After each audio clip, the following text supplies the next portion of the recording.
Mummy के कहने पे समीर ने ऐसा ही किया और अब जब भी वो मामा से पानी मांगता तो वो कोल्ड ड्रिंक दे देती और वो कोल्ड ड्रिंक ही पौधे में डाल देता।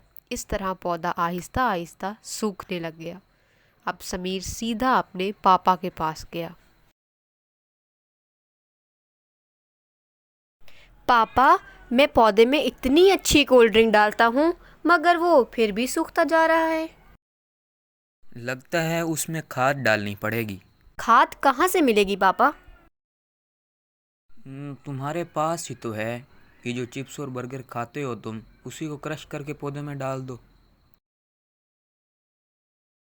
क्या ऐसा पौधे के लिए अच्छा होगा? क्यों अच्छा नहीं होगा? तुम्हारे लिए अच्छा है तो तुम्हारे पौधों के लिए भी अच्छा होगा। अब्बू के कहने पे समीर ने चिप्स को पीस के पौधे में डाल दिया। इससे ये हालत हो गई कि पौधा बिल्कुल मुरझाने लगा।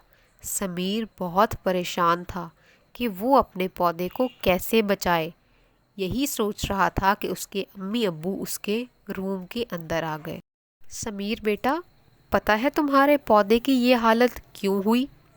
क्योंकि तुम इसमें पानी की जगह कोल्ड ड्रिंक डालते रहे और खाद की जगह चिप्स और बर्गर डालते थे।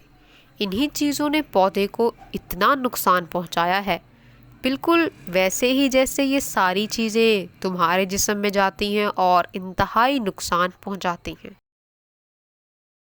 बेटा समीर, जिस तरह पौधे को सही खाद और पानी नहीं मिलने से वो अंदर से कमज़ोर हो जाता है, इसी तरह तुम्हारा जिस्म भी ऐसी चीज़ें खा के कमज़ोर होता है और तुम पढ़ाई और खेलों में पीछे रह जाते हो।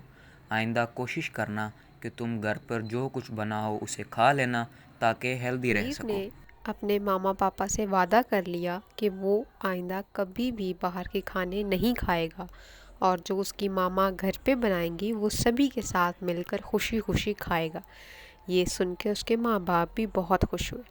अब घर में जो बनता था वो सबसे पहले समीर खुशी से खाता और अपने पौधे को भी वक्त पे पानी और खाद देता। कुछ दिनों के बाद पौधा भी हरा भरा हो गया और समीर की हालत भी पहले से बहुत बेहतर हो गई।